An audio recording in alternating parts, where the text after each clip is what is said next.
रानी और पायल दोनों सगी बहनें थीं, मगर दोनों के स्वभाव में जमीन आसमान का अंतर था। रानी स्वभाव की बहुत अच्छी थी, तो वहीं पायल एक नंबर की लालची और घमंडी थी। कॉलेज खत्म होने के बाद उनके माँ बाप ने उनकी शादी करने का फैसला किया। पायल बड़ी थी, इसलिए पहले उसकी शादी तय की गई। एक दिन घर में पायल और रानी अपने माता पिता के साथ बैठी हुई थीं। पायल बेटी, मैंने तुम्हारे लिए एक लड़का देखा है। ये देखो, ये लड़के की फोटो है। ये तो बताइए पापा कि लड़का कितना पढ़ा लिखा है, उसका घर परिवार कैसा है। मैं नहीं चाहती कि मेरी शादी किसी कम पढ़े लिखे या गरीब इंसान से हो जाए। अरे बेटा, लड़का बैंक में ऊंचे पद पर है, अच्छा खाते पीते घराने का है, रुपए पैसों की कोई कमी नहीं है। तो फिर ठीक है, मुझे मंजूर है ये रिश्ता। सही समय पर बड़े ही धूमधाम से पायल की शादी कर दी गई। क्योंकि पायल बड़ी बेटी थी, इसलिए उसके पापा ने शादी में कोई कसर नहीं छोड़ी। उन्होंने अपनी हैसियत से ज्यादा खर्च किया इस शादी पर। इस वजह से उनके ऊपर अच्छा खासा कर्ज भी हो गया। कुछ समय बाद रानी भी शादी के लायक हो गई। एक दिन, सुनो जी, मैंने रानी के लिए भी एक लड़का देखा है। ये लोग पायल के ससुराल वाले जितने अमीर तो नहीं हैं, मगर शहर में उनका अपना घर और अपनी किराने की दुकान है। अपनी रानी खुश तो रहेगी ना वहाँ? हाँ हाँ, क्यों नहीं। चाहता तो मैं भी यही था कि पायल की तरह रानी की शादी भी बड़े धूमधाम से करूं, मगर पैसे की समस्या सामने आ रही है। कितने बड़े बड़े घरों में उसके लिए रिश्ता देखा, मगर पैसों की वजह से बात आगे नहीं बढ़ पाई। तभी रानी वहाँ आ जाती है। वो अपने माता पिता की सारी बातें सुन रही थी। आप चिंता मत करो पापा, आपने जहाँ मेरा रिश्ता तय किया है मैं वहीं खुश रहूंगी। मुझे तो बस आप लोगों का आशीर्वाद चाहिए। रानी की बातें सुनकर उसके पिता को थोड़ी शांति मिली। निश्चित समय पर बड़े ही सीधे साधे तरीके से रानी की भी शादी हो गई। रानी के ससुराल में केवल उसकी सास थी, जो अक्सर बीमार रहा करती थी। रानी ने आते ही सारे घर की जिम्मेदारी अपने ऊपर ले ली, जिससे उसकी सास को बड़ी राहत मिली। रानी दिन भर घर का काम करती थी और समय मिलने पर वो दुकान के कामों में अपने पति का हाथ भी बटाती थी। उधर पायल की जिंदगी ऐशो आराम से गुजर रही थी। कभी शॉपिंग, कभी किटी पार्टी, उसका सारा समय इन्हीं चीजों में बीतता था। एक दिन रानी और उसके पति दुकान पर थे, तभी वहाँ पर एक चमचमाती कार आकर रुकी। उसमें से पायल और उसके पति निकले। पायल के हाथ में मिठाई का डब्बा था। दोनों दुकान में गए और पायल रानी को मिठाई का डब्बा देते हुए बोली, तेरे जीजा जी ने आज ही इस कार की डिलीवरी ली है। पूरे 20 लाख की कार है। मैंने सोचा ये खुशखबरी रानी को दे दी जाए। दरअसल पायल रानी को जलाने के लिए अपनी कार दिखाने वहाँ आई थी, मगर भोली भाली रानी उसकी इस चाल को समझ नहीं पाई। मगर रानी का पति सुनील इन बातों को समझ गया। पायल और उसके पति के जाने के बाद सुनील बोला, तुम्हारी बहन यहाँ खुशखबरी देने नहीं आई थी, बल्कि हमें जलाने के लिए आई थी। वो जानती है ना हमारी हैसियत नहीं है कार खरीदने की, इसलिए अपनी नई कार दिखाकर हमें जलाना चाहती थी। नहीं जी, ऐसी कोई बात नहीं है। वो भला हमें क्यों जलाना चाहेगी? ऐसी ही बात है। उसे पता है ना कि मैं कभी कार नहीं खरीद सकता, मामूली दुकानदार जो हूँ, और उसका पति तो बैंक में बड़ा अफसर है ना। क्यों? किसने कहा कि तुम कभी कार नहीं खरीद सकते? तुम जरूर कार खरीदोगे। अरे पायल का पति तो बैंक में नौकरी करता है। इस हिसाब से देखिए तो वो बैंक का नौकर है। उसे बैंक के हिसाब से काम करना पड़ता है। मगर यहाँ तुम तो अपने मालिक हो ना। तुम जैसे चाहो अपनी मर्जी के मुताबिक काम कर सकते हो। अगर तुम ठान लो तो कुछ भी कर सकते हो। मैं हर कदम पर तुम्हारे साथ हूँ। देखना, थोड़े ही दिनों में तुम एक कार तो क्या 10 कार के मालिक बन जाओगे। सुनील ने सारी चिंता छोड़कर जी जान लगाकर मेहनत करना स्टार्ट कर दिया। वो रोजाना सुबह 7 बजे दुकान खोलता था और देर रात 10 बजे तक दुकान पर ही रहता था। दोपहर के बाद रानी भी उसका हाथ बटाने दुकान पर आ जाती थी। रानी और सुनील दोनों ही स्वभाव के कोमल थे। ग्राहकों से बड़े ही प्यार से बात करते थे। इसका नतीजा ये होता था कि जो भी एक बार उनके यहाँ से सामान ले जाता था, वो फिर बार बार वहीं आता था। ग्राहकों को कम दाम में अच्छा माल देने के लिए रानी और सुनील ने एक शानदार योजना बनाई। वो दुकान का सामान शहर के व्यापारियों से ना खरीदकर सीधे मुंबई और दिल्ली जैसे बड़े शहरों से मंगाने लगे। इससे ग्राहकों को भी अच्छा सामान मिल जाता था और दुकान में मुनाफा भी ज्यादा होता था। इस तरह धीरे धीरे कुछ ही सालों में सुशील ने रानी के नाम पर कई किराने के फल, सब्जियां और डेयरी उत्पादों की दुकानों का शुभ आरंभ किया और उनका नाम रखा रानी ग्रोसरी मार्ग। अब सुशील और रानी की शहर में कई ग्रोसरी दुकान थी। उनकी गिनती अब शहर के जाने माने और अमीर हस्तियों में होने लगी। रानी की सास तो खुशी से फूले नहीं समाती। वो सबसे कहती है, अरे मेरी बहू तो साक्षात लक्ष्मी का रूप है। वो इस घर में आई और देखो घर को क्या से क्या बना दिया। साक्षात लक्ष्मी है मेरी बहू, मिट्टी को हाथ लगा दे तो सोना बन जाए। एक दिन सुनील नई कार लेकर घर आया। अरे फिर नई कार ले आए? मैं कुछ नहीं कर रहा, ये तो तुम्हारी बात ही सच हो रही है। कौन सी बात? अरे तुमने ही तो कहा था ना कि मैं एक नहीं 10 कारों का मालिक बनूंगा। लो, उनमें से 7 तो आ गई, बस अब 3 और बची हैं। रानी खिलखिलाकर हंसने लगी। चलो इसी खुशी में तुम्हारी बहन के घर मिठाई दे आएं। दोनों मिठाई लेकर पायल के घर चले गए। कार से उतरकर दोनों उसके घर के अंदर पहुँचे। अंदर पायल और उसके पति में लड़ाई चल रही थी। इस लड़ाई की धुन में उन्हें पता ही नहीं चला कि कब रानी और सुशील वहाँ आए। अरे मैं पूछती हूँ, जरूरत क्या थी बैंक के पैसे घपला करने की? तुम्हारी जमानत करवाने में घर की सारी जमा पूंजी खत्म हो गई। ऊपर से बैंक ने तुम्हें नौकरी से भी निकाल दिया। घर में एक पैसा भी नहीं है। गाड़ी, घर सब कुछ गिरवी पड़े हैं। तुम्हारे एक गलत कदम ने सब मिट्टी में मिला दिया।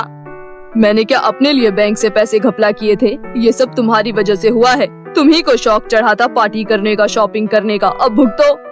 देखो जी, ताने मत मारो। कोई और लड़की होती तो अब तक तुम्हें ठेंगा दिखाकर अपने मायके चली गई होती। तो तुम भी चली जाओ ना, किसने रोका है तुम्हें? जानते हो ना कि मेरे मायके की हालत खराब है, इसलिए शेर बन रहे हो।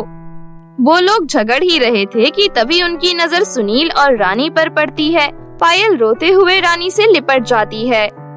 अरे आप लोग यहाँ, आपको कुछ भी कहने की जरूरत नहीं है, हम लोग सब जान चुके हैं। मैंने सुना है इस महीने आप नई ग्रोसरी स्टोर खोलने वाले हो। अगर वहाँ का मैनेजर आप मुझे बना दे तो बड़ी कृपा होगी। हमारे घर की हालत तो आप देख ही रहे हैं, आपसे कुछ छुपा हुआ नहीं है। सुनील और रानी ने एक बार एक दूसरे की ओर देखा और फिर पायल के पति को हाँ बोल दिया। अब पायल का सारा घमंड चूर चूर हो गया था। एक समय में जिसे वो अपनी दौलत की झूठी शान दिखाकर जलाना चाहती थी, आज वो उसी के रहमो करम पर थी। उसे एहसास हो गया था कि दौलत पर कभी घमंड नहीं करना चाहिए। किसी गांव में ज्योति और ट्विंकल नाम की 2 बहनें रहती थीं। बचपन में ही उनके पिताजी की मौत हो गई थी। उसके बाद वो दोनों अपनी माँ के साथ ही रहती थी। उनके पिता की मृत्यु के बाद उनके घर की आर्थिक स्थिति बहुत खराब हो चुकी थी। इसलिए ट्विंकल और ज्योति की माँ घर चलाने के लिए दूसरों के घरों में काम किया करती थी। वो लोग बहुत ही गरीबी से जूझ रहे थे। उनकी माँ की कमाई से सिर्फ उनको 2 वक्त का खाना ही मिलता था। उनके कोई भी शौक पूरे नहीं हो पाते थे। पैसों की कमी की वजह से वो लोग पढ़ाई भी पूरी नहीं कर पाए थे। वो दोनों बहनें दिल की बहुत साफ थी और छोटे मोटे काम करके अपनी माँ की मदद किया करती थी। ऐसे ही एक दिन ट्विंकल घर पर चावल बना रही थी। तभी वहाँ पर ज्योति आती है और कहती है, दीदी आपको पता है हमारे जो नए पड़ोसी आए हैं वो लोग कितने अमीर हैं। उन लोगों ने अपने घर में स्विमिंग पूल बनवाया है। क्या सच में? तुझे कैसे पता? मैंने तो कभी स्विमिंग पूल देखा ही नहीं है। मैं जब घर आ रही थी, जब देखा मैंने कि उनकी बेटी स्विमिंग पूल में नहा रही है। दीदी वो स्विमिंग पूल बहुत ही सुंदर है, आप देखोगे तो पागल हो जाओगे। चल अभी चलकर देखते हैं। इतना कहकर वो दोनों बहनें घर से चुप चुप कर वो स्विमिंग पूल देखने लगे। इतना बड़ा स्विमिंग पूल देखकर वो दोनों चौंक गए, लेकिन उन्होंने ध्यान नहीं दिया। ट्विंकल जो चावल बना रही थी वो चावल जल गए थे और तभी उनकी माँ भी घर पर आ गई और उन्होंने ट्विंकल और ज्योति को छुप छुप कर स्विमिंग पूल देखते हुए पकड़ लिया। क्या कर रही हो तुम दोनों यहाँ पर? मैंने तुम्हें क्या सिखाया है कि कभी भी दूसरों के घरों में झांकना नहीं चाहिए? ये क्या कर रही हो तुम दोनों यहाँ पर? घर जाकर देखो पूरे चावल जल गए हैं। अब हम क्या खाएंगे? माँ, इन लोगों ने कितना सुंदर स्विमिंग पूल बनाया है, हम वही देख रहे थे। मैंने तुमसे कितनी बार कहा है कभी भी किसी की चीज को देखकर लालच नहीं करना चाहिए। जब तुम लोग मेहनत करके पैसे कमाओगे तब तुम इनसे भी बड़ा स्विमिंग पूल बनवा लेना। माँ की डांट सुनकर दोनों बहनें घर में चली गई। ऐसे ही कुछ दिन बीत गए। एक दिन ट्विंकल और ज्योति की माँ काम पर चली गई। दोनों बहनें घर में बैठी हुई थी। तब उन्हें स्विमिंग पूल में किसी के नहाने की आवाज आई। वो दोनों दौड़कर वहाँ गए। वहाँ जाकर उन्होंने देखा कि उनकी पड़ोसन उसमें नहा रही है। ये देखकर ज्योति ट्विंकल से बोली, दीदी हम एक काम करते हैं, जब ये लोग नहाकर चले जाएंगे तब हम लोग छुप छुप कर इस स्विमिंग पूल में नहाकर वापस आ जाएंगे। ऐसे किसी को पता भी नहीं चलेगा। तुम बिल्कुल ठीक कह रही हो। जैसे ही उनकी पड़ोसन स्विमिंग पूल से नहाकर अपने घर में जाती है, वैसे ही ट्विंकल और ज्योति छुप छुप कर स्विमिंग पूल के पास आ गए और जाकर पानी से खेलने लगे। लेकिन अचानक से ट्विंकल का पैर पानी में फिसल गया और वो स्विमिंग पूल के अंदर गिर गई। जैसे ही वो पूल में गिरी, पानी की बहुत तेज आवाज आई और उनकी पड़ोसन ने उनको देख लिया और उसकी पड़ोसन आकर उनको डांटने लगी। तुम्हारी हिम्मत कैसे हुई? तुम हमें बिना बताए हमारे स्विमिंग पूल में आकर नहा रही हो। तुम लोग अपनी हालत देखो, तुम लोगों के कपड़े कितने गंदे हैं। तुमने हमारे स्विमिंग पूल में नहाकर हमारा स्विमिंग पूल गंदा कर दिया। मैं अभी पुलिस को बुलाती हूँ और उन्हें कहती हूँ कि ये लोग चोरी करने हमारे घर में आए थे। हमें छोड़ दीजिए, हम बस स्विमिंग पूल देखने के लिए यहाँ पर आए थे। आप हमें माफ कर दीजिए। तुम लोग हमारे पड़ोसी हो इसलिए मैं तुम्हें छोड़ रही हूँ, लेकिन पहले तुम लोग अपनी माँ को बुला कर लाओ, फिर मैं तुम लोगों को छोड़ूंगी। इसके बाद उनके पड़ोसी ने उसकी माँ को बुलाया और उनको सब कुछ बता दिया। सब कुछ सुनने के बाद उनकी माँ बहुत क्रोधित हो गई और अपनी पड़ोसन से माफी मांगकर उन दोनों को घर ले गई। घर जाकर उनकी माँ ने उन दोनों को बहुत मारा। वो दोनों अपने घर के पीछे जाकर बहुत जोर जोर से रोने लगी। वो दोनों बहुत देर से रो रही थी। तब वहाँ से एक जादूगरनी गुजर रही थी। उन दोनों को रोता देख जादूगरनी वहाँ जाती है और कहती है, तुम दोनों रो क्यों रही हो? कौन है आप? आप भी हमारी गरीबी का मजाक उड़ाने आई है ना? नहीं बेटी, मैं एक जादूगरनी हूँ। मैं इसी गांव में रहती थी। बहुत समय के बाद मैं इस गांव में आई हूँ कुछ गांव वालों की मदद करने के लिए। तो मैंने तुम लोगों को रोता हुआ देखा, इसलिए मैं तुम्हारे पास आ गई। तुम मुझे अपनी परेशानी बताओ। जादूगरनी की बात सुनकर ज्योति उसको सब बताती है। ये सुनकर जादूगरनी बोली, ज्योति बेटी तुम एक काम करो, तुम घर के अंदर से एक कटोरी ले आओ, फिर मैं तुम्हें कुछ दिखाती हूँ। जादूगरनी की बात सुनकर ज्योति अंदर जाती है और एक कटोरी लेकर आती है। तब जादूगरनी ने अपनी छड़ी घुमाई और वो कटोरी एक विशाल कटोरी में बदल गई और उसके अंदर एक बड़ा सा स्विमिंग पूल बन गया। ये देखकर दोनों बहनें खुशी से पागल हो गईं और जादूगरनी को बोली, क्या ये स्विमिंग पूल हमारे लिए है? हाँ बेटी, ये स्विमिंग पूल तुम्हारे लिए ही है और ये कोई साधारण स्विमिंग पूल नहीं है। इस स्विमिंग पूल में तुम जितनी बार डुबकी लगाओगी और जो मांगोगी तुम्हें वही मिलेगा। अब मैं चलती हूँ, मुझे देर हो रही है। अगर तुम लोगों को कभी मेरी जरूरत पड़े तो तुम इस स्विमिंग पूल में डुबकी लगाना और मुझे याद करना, मैं यहाँ आ जाऊंगी। इतना कहकर जादूगरनी वहाँ से चली जाती है। उन्होंने अपनी माँ को वो पुल दिखाया और सब कुछ बताया। ये सब सुनकर उनकी माँ भी बहुत खुश हो गई।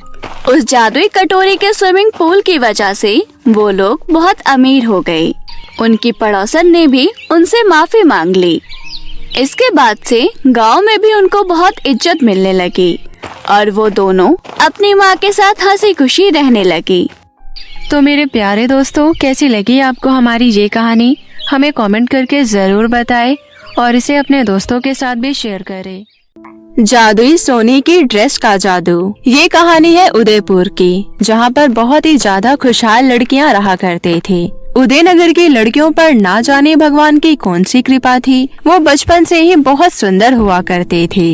उनकी सुंदरता देखकर कोई भी उनकी सुंदरता के पीछे अपना दिल दे बैठता था। उन्हीं में से एक लड़की थी सोना। सोना बहुत ही ज्यादा खूबसूरत लड़की थी जो अपने ताऊ और ताई के साथ रहती थी। सोना की ताई की एक लड़की थी जिसका नाम पायल था। सोना की ताई और उसकी बेटी पायल दोनों मिलकर सोना से खूब काम करवाते थे, क्योंकि सोना एक अनाथ लड़की थी। अपने माता पिता के गुजर जाने के बाद से वो अपने ताऊ और ताई के साथ रहती थी।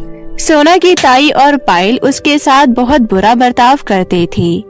घर का सारा काम करवाना, साथ ही साथ इतना सारा काम करने के बाद भी उसे बहुत जिल्लत का सामना करना पड़ता था। लेकिन ये सारी बातें सोना के लिए आम हो चुकी थी। एक दिन सोना घर का सारा काम करने के बाद खाना खाने के लिए बैठती है, तभी उसकी ताई उसे आवाज लगाते हुए कहती है, अरे ओ मुफ्तखोर, कहाँ मर गई? कब से चिल्ला रही हूँ कि आकर मेरे पैर दबा दे। दर्द के मारे मुझसे चला नहीं जा रहा है, लेकिन तुझे तो मेरी परवाह ही नहीं है। ताई जी, मैं खाना खा रही थी।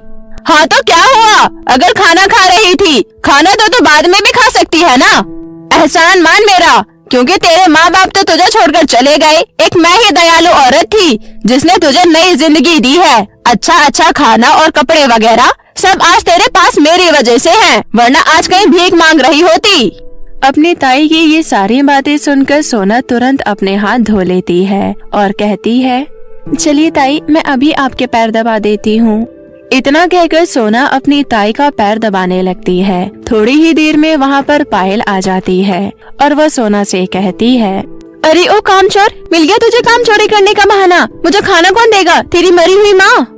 प्लीज दीदी, जो बोलना है मुझे बोलो। मेरे माता या पिता को कुछ बोलने की जरूरत नहीं है। उन्होंने आपका क्या बिगाड़ा है? ओफो, देखा माँ आपने कैसे कैंची की तरह जवान चढ़ रही है इसकी। इसे तो इतना बुरा लग गया अपनी माँ के बारे में सुनकर। तुझे ये मुफ्त का खाना नहीं मिलेगा, काम करेगी तो खाना मिलेगा, वरना नहीं, समझी? जाकर फटाफट मेरे लिए खाना लेकर आ। और हाँ, मम्मी के पैर दबाने के बाद जरा मेरी भी पैर की मसाज कर देना। मेरे शरीर में बहुत दर्द है, समझी?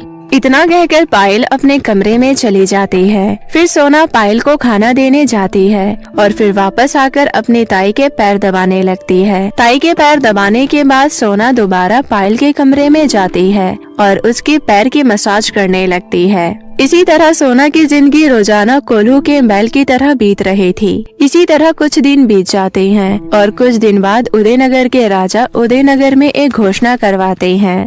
सुनो सुनो सुनो, नगर वासियों गौर से सुनो। अगले हफ्ते महल में एक आयोजन है जिसमें नगर की 10 खूबसूरत लड़कियां भाग लेगी। राजकुमार को उनमें से जो लड़की पसंद आएगी वो उनसे विवाह करेगा, फिर चाहे वो लड़की अमीर हो या गरीब हो।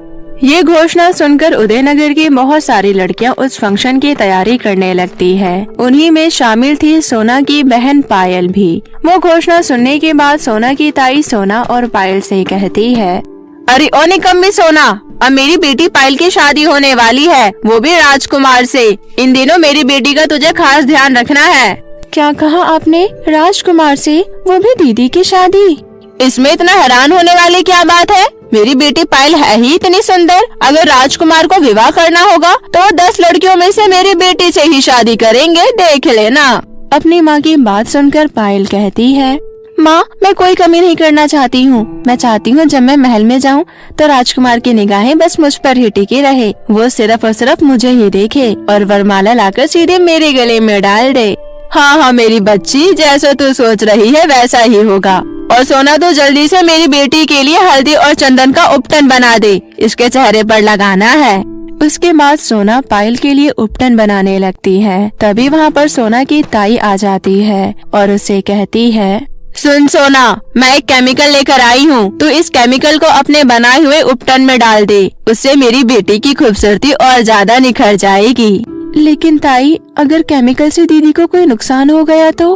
अरे शुभ शुभ बोल, तू तो मेरी बेटी की सुंदरता से वैसे भी बहुत जलती है। तू तो चाहती है उसका विवाह राजकुमार से ना हो। इतना कहकर सोना की ताई जबरदस्ती उस उपटन में केमिकल डाल देती है। थोड़ी देर बाद सोना अपनी बहन के चेहरे पर वो उपटन लगाती है। कुछ देर वेट करने के बाद जब पायल अपना चेहरा ठंडे पानी से धोती है तो उसके चेहरे पर लाल दाने हो जाते हैं। अपना चेहरा देखकर पायल गुस्से से पागल हो जाती है। वो अपनी माँ के पास जाती है और कहती है, माँ देखो ना, इस करमजली ने क्या कर दिया। इसने पता नहीं मेरे उपटन में क्या मिला दिया।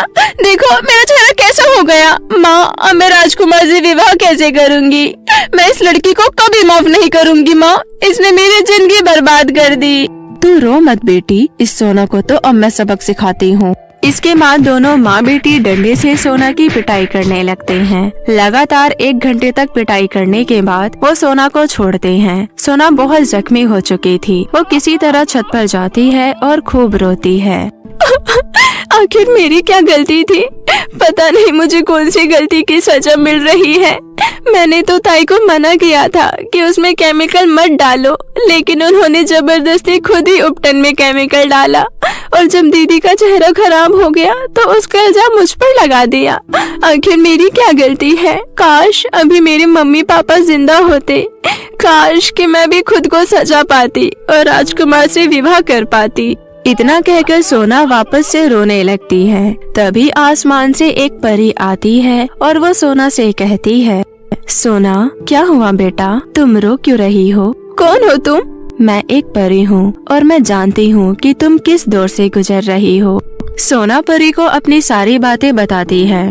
थोड़ी ही देर बाद परी सोना को एक जादुई सोने की ड्रेस देती है और उससे कहती है, सोना मैं जानती हूँ कि तुम भी राजकुमार से विवाह करने के लिए महल में जाना चाहती हो। तुम इस ड्रेस को पहनकर राजकुमार के महल में जाना। राजकुमार तुम्हें देखते ही रह जाएंगे, क्योंकि ये ड्रेस कोई साधारण ड्रेस नहीं है, बल्कि ये एक जादुई ड्रेस है। तुम इससे अपनी बहन की शक्ल भी ठीक कर सकती हो। इतना कहकर परी वहाँ से चली जाती है। सोना सबसे पहले उस जादुई सोने की ड्रेस से अपनी बहन का चेहरा ठीक करने को कहती है। उसके इतना कहने पर पायल का चेहरा ठीक हो जाता है, जिससे पायल और सोना की ताई बहुत खुश होती है। उसके बाद वो दिन आता है जिसका सबको बेसब्री से इंतजार था। आज तो राजकुमार के महल में जाना है, लेकिन अगर ये बात मैंने ताई को बताई तो शायद ताई मुझे नहीं जाने देंगी। इसलिए मैं चुपके से परी का दिया हुआ जादुई सोने की ड्रेस पहनकर चली जाऊंगी। सोना ठीक वैसा ही करती है जैसा उसने सोचा था। जब सोना की बहन पायल पार्लर में तैयार होने चली जाती है तो सोना भी जादुई सोने की ड्रेस पहनकर महल में चली जाती है। महल में राजकुमार हर एक लड़की के साथ डांस करता है और उनसे बातचीत करता है, लेकिन जब वो सोना को देखता है तो देखता ही रह जाता है। वो सोना के पास खुद जाता है और कहता है, तुम्हारा नाम क्या है। राजकुमार मेरा नाम सोना है। तुम्हें अंदाजा भी है तुम कितनी खूबसूरत हो। मतलब ये कि तुम बहुत खूबसूरत हो और मैं तुमसे विवाह करूंगा। मुझे तुम बहुत अच्छी लगी, बिल्कुल मेरे सपनों की रानी की तरह। इतना कहकर राजकुमार अपने घुटने के बल बैठकर सोना को शादी के लिए प्रपोज करता है, जिससे कि सोना बहुत खुश होती है। लेकिन वहाँ मौजूद पायल ये सब देखकर बहुत गुस्सा होती है। उसे बहुत गुस्सा आता है कि आखिर सोना उस महल तक कैसे पहुँची और उसके पास इतनी खूबसूरत ड्रेस कहाँ से आई। उसके चक्कर में राजकुमार ने पायल से शादी नहीं की। ये सारी बातें पायल घर जाकर अपनी मम्मी को बताती है। ये सारी बातें जानकर सोना की ताई को बहुत गुस्सा आता है, लेकिन अब सोना को उनसे क्या फर्क पड़ता था, क्योंकि राजकुमार तो उसे पसंद कर चुके थे। सोना ने भी राजकुमार को सारी बात बताई। सारी बात जानने के बाद राजकुमार को सोना की ताई और उसकी बहन पर बहुत गुस्सा आया। सोना तुम्हारी ताई ने तुम्हारे साथ बहुत गलत किया। अगर तुम्हारी इजाजत हो तो मैं उन्हें दीवार में चुनवा दूं। नहीं राजकुमार, ये अब कैसी बातें कर रहे हैं। वो जैसे भी हैं, उन्होंने मुझे बचपन से पाला है। अगर वो नहीं होती तो शायद मैं आपके सामने नहीं होती। उन्होंने मेरे माता पिता के जाने के बाद मुझे सहारा दिया है। चाहे वो जैसे भी हो, मेरे लिए वो मेरे भगवान है। सोना की ये बात सुनकर राजकुमार बहुत प्रसन्न होता है और कहता है, सोना सच में तुम जितनी खूबसूरत हो उससे कहीं ज्यादा तुम्हारा मन खूबसूरत है। तुम्हारे रूप में मुझे आज एक बहुत अच्छी और नेक जीवन साथी मिल गई। इससे अच्छा और मेरे लिए क्या हो सकता है। तुम्हारा बहुत बहुत धन्यवाद सोना। धन्यवाद आप क्यों कर रहे हैं। धन्यवाद तो मुझे आपको कहना चाहिए। कुछ ही दिन बाद सोना और राजकुमार एक दूसरे से विवाह कर लेते हैं और अपना जीवन राजी खुशी व्यतीत करने लगते हैं। दूसरी तरफ पायल और उसकी माँ अपने जीवन को कोसते ही रह जाते हैं।